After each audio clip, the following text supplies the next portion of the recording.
प्रधानमंत्री नरेंद्र मोदी पूर्वांचल के दौरे पे हैं। अगले साल उत्तर प्रदेश में होने वाले विधानसभा चुनाव से पहले पीएम मोदी का यह दौरा काफी अहम है और इसे मिशन यूपी 2022 के रूप में देखा जा रहा है। अपने दौरे के दौरान पीएम मोदी सिद्धार्थनगर से 9 मेडिकल कॉलेजों का उद्घाटन किया। इसके बाद प्रधानमंत्री वाराणसी जाएंगे और 5,200 करोड़ रुपए से अधिक की विकास परियोजनाओं की शुरुआत करेंगे।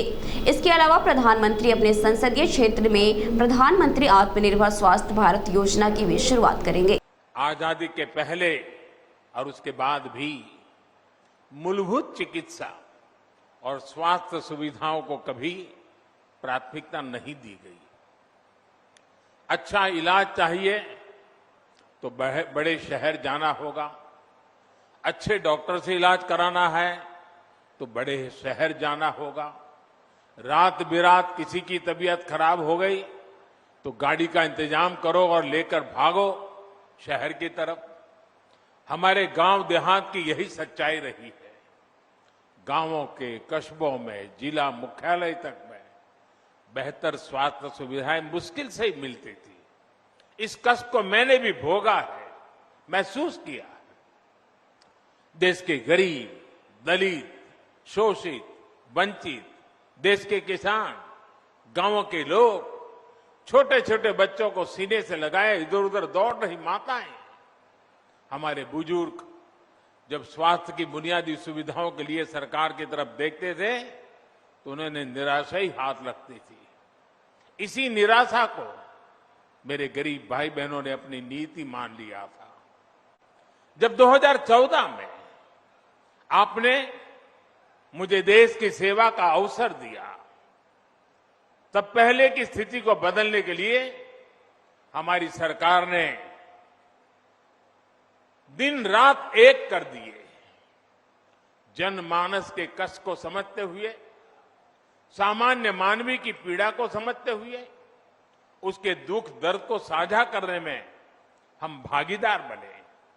हमने देश के स्वास्थ्य सुविधाओं को सुधारने के लिए, आधुनिकता लाने के लिए एक महायज्ञ शुरू किया, अनेक योजनाएं शुरू की। लेकिन मुझे इस बात का हमेशा अफसोस रहेगा कि यहां पहले जो सरकार थी उसने हमारा साथ नहीं दिया। विकास के कार्यों में वो राजनीति को ले आई, केंद्र की योजनाओं को यहां यूपी में आगे नहीं बढ़ने दिया गया। साथियों, यहां अलग अलग आयु वर्ग के बहन भाई बैठे हैं। क्या कभी किसी को याद पड़ता है? और याद पड़ता है तो मुझे बताना।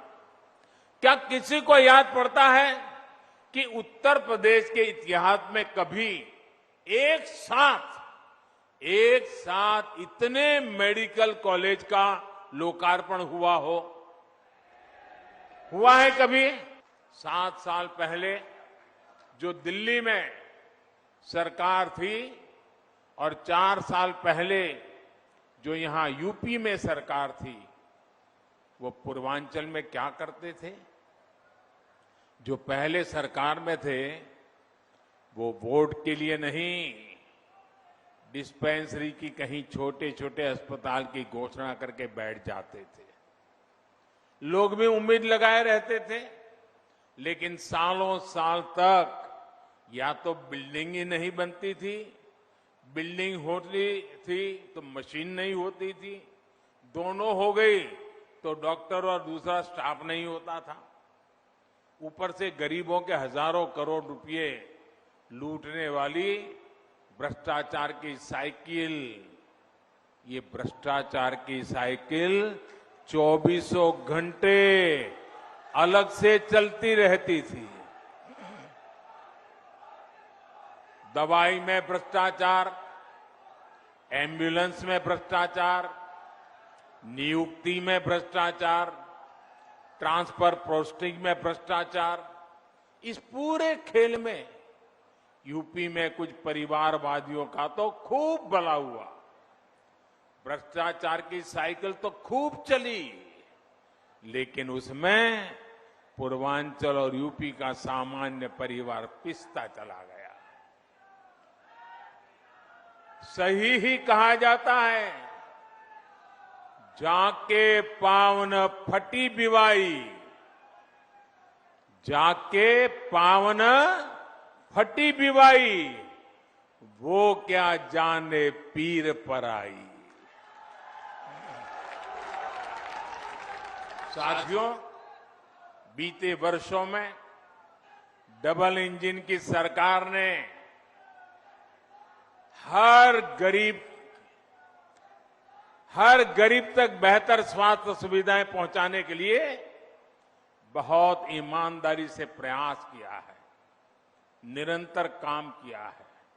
हमने देश में नई स्वास्थ्य नीति लागू की ताकि गरीब को सस्ता इलाज मिले और उसे बीमारियों से भी बचाया जा सके।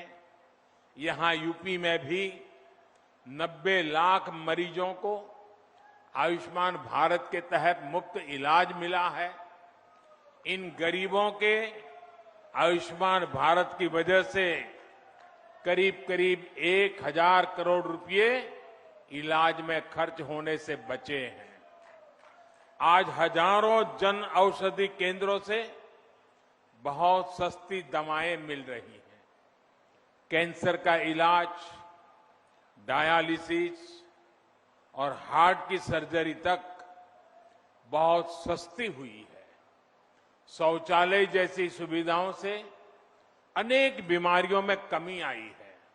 यही नहीं, देश भर में बेहतर अस्पताल कैसे बने और उन अस्पतालों में बेहतर डॉक्टर और दूसरे मेडिकल स्टाफ कैसे उपलब्ध हो, इसके लिए बहुत बड़े और लंबे विजन के साथ काम किया जा रहा है। अब अस्पतालों का, मेडिकल कॉलेजों का भूमि पूजन भी होता है और उनका तय समय पर लोकार्पण भी होता है।